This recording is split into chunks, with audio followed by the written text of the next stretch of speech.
Hello, America! You are locked into Ranting Politics headline updates, where we break down the biggest stories shaking up Washington. I'm your host, JOC, and we've got an absolute blockbuster show for you today. The Trump administration is moving at warp speed, folks, and we're tracking all the major moves. We're diving into Pete Hegseth's dramatic confirmation as defense secretary, complete with last-minute Senate drama and a tie-breaking vote. Plus, we'll unpack the late-night purge of government watchdogs that's got both sides of the aisle talking. We're also covering Kristi Noem's confirmation as Homeland Security Secretary, a massive freeze on foreign aid that's sending shockwaves through the international community, and some serious tension brewing with Mexico over deportation flights. It's a packed show that you won't want to miss.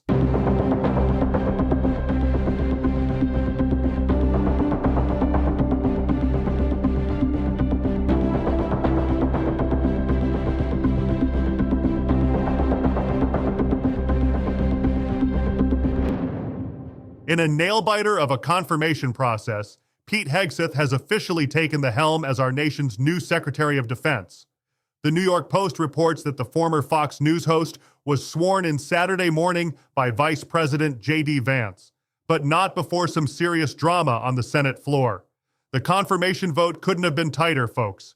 3 Republican senators, Collins, Murkowski, and McConnell, broke ranks and joined the Democrats in opposition. It took Vice President Vance casting the tie-breaking vote to push Hegseth across the finish line. Hegseth didn't waste any time laying out his vision for the Pentagon. In his first official memo as secretary, he declared it the privilege of a lifetime to lead the warriors of the Department of Defense. He's mapped out a 3-pronged strategy focused on restoring the warrior ethos, rebuilding our military, and reestablishing deterrence, all under the banner of peace through strength. President Trump took to Truth Social to celebrate the confirmation, expressing full confidence in his new defense secretary. The appointment hasn't been without controversy, though. Hegseth faced allegations of personal misconduct during the confirmation process, which likely contributed to those Republican defections. It's worth noting this marks a remarkable transition for Hegseth, moving from the Fox News studio straight into the Pentagon's top job. He's now responsible for executing President Trump's military strategy and managing one of the world's largest organizations. Talk about a career change, folks. We've got breaking news from Fox News about a late-night shakeup that's sending shockwaves through Washington. President Trump just cleaned house, firing 17 independent watchdogs across federal agencies in one sweeping move. These inspectors general were cut loose from the Defense Department, State Department, Energy Department, HUD, VA, and several other agencies, with a simple email from the White House Personnel Office. One of the ousted watchdogs called it a widespread massacre, and you better believe this has ruffled some feathers on Capitol Hill. Even Republican Senator Chuck Grassley is raising red flags, pointing out that federal law requires a 30-day heads-up to Congress before showing these watchdogs the door. This isn't just your typical government reshuffling, folks. These inspectors general are the folks responsible for investigating government waste, fraud, and abuse. They're supposed to operate independently and often serve across multiple administrations. But it looks like their independence might have been exactly what put them in the crosshairs. Now, there was one notable survivor in all this. DOJ Inspector General Michael Horowitz got to keep his badge. You might remember him as the guy who exposed those FBI FISA warrant issues in the Russian collusion probe. 17 significant errors and omissions. That investigation definitely caught Trump's attention. Democrats are already crying foul, with Senator Elizabeth Warren calling it a purge of independent watchdogs in the middle of the night. She's warning this could pave the way for widespread corruption, but the White House hasn't responded to these allegations yet. Just for some context, this isn't the first time Trump's taken aim at government watchdogs. During his first term, he fired 5 inspectors general in less than 2 months back in 2020. Congress actually passed reforms last year to make it harder to replace these watchdogs with political appointees, but it looks like that's not slowing down this administration's determination to reshape the federal government. The Senate has officially confirmed South Dakota Governor Kristi Noem as our new Secretary of Homeland Security with a solid vote of 59 to 34. 7 Democrats crossed party lines to support her nomination, making this a notably bipartisan confirmation compared to some other recent cabinet votes. Noem isn't wasting any time laying out her vision for DHS. During her confirmation hearing, she emphasized 3 major priorities: securing our borders against illegal trafficking, protecting our infrastructure from cyber attacks, and beefing up our disaster response capabilities. But make no mistake, she's made it crystal clear that border security is taking center stage. Her track record speaks volumes. As governor of South Dakota, she took a hardline stance on immigration, refusing to accept migrants from the previous administration and deploying her state's National Guard to help secure the Texas border. She's also got hands-on experience working with federal agencies, particularly during last summer's flood response in South Dakota. One interesting detail that emerged during her confirmation hearing was her relationship with border czar Tom Homan. When questioned about potential overlap in their roles, Noem emphasized they're already working closely together and dismissed concerns about any power struggles, saying they'll be in daily communication under the new administration.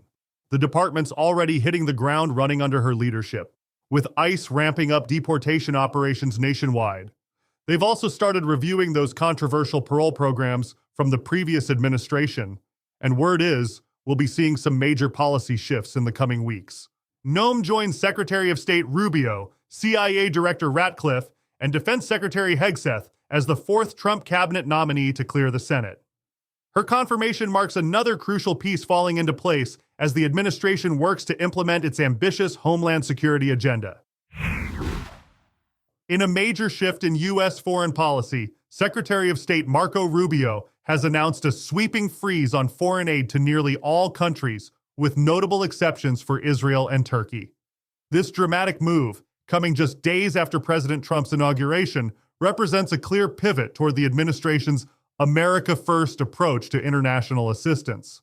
The freeze affects virtually all categories of foreign aid, including development assistance and military support.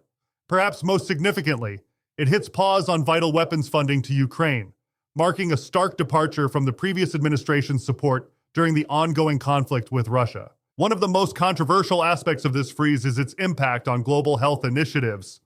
The PEPFAR program, which has been providing life-saving HIV/AIDS treatments in developing nations since 2003, is now in limbo.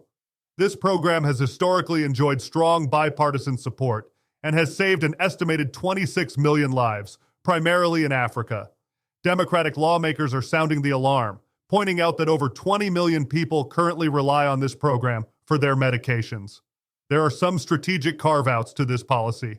Military aid to Israel will continue uninterrupted and has actually increased since the Gaza conflict began. Egypt will also maintain its defense funding, stemming from commitments made in the 1979 peace agreement with Israel. The directive also preserves emergency food aid contributions, ensuring continued support for crisis-affected regions like Sudan and Syria. According to internal State Department memos, all new funding and extensions of existing programs will require special review and approval.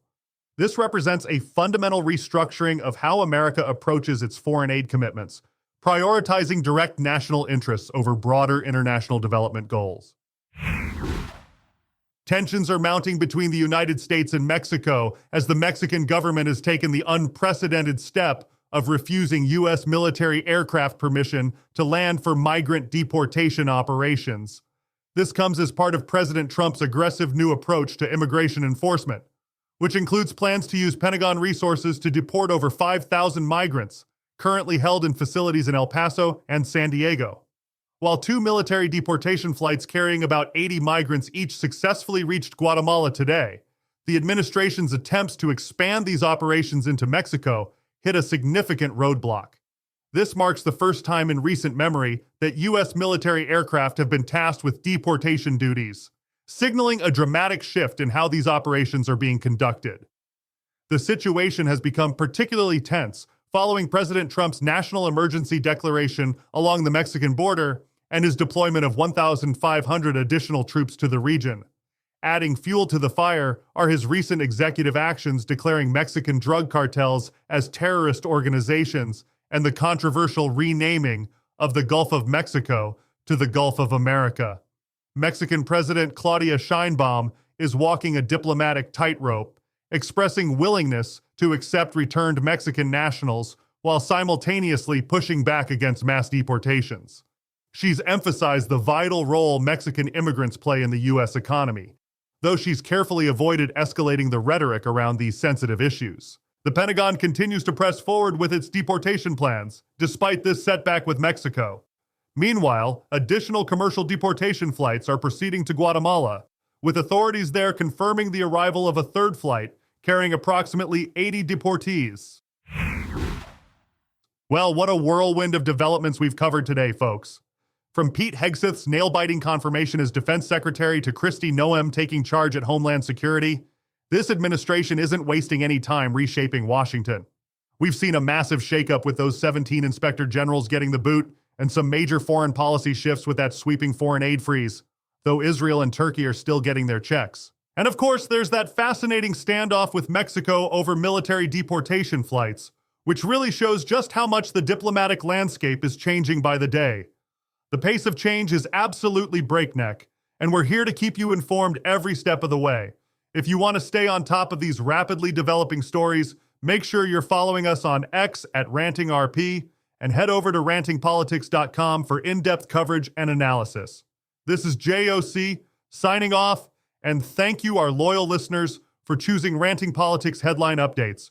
We'll be back soon with the updates you need to navigate these interesting times. Until then, stay tuned, stay informed, and as always, stay free.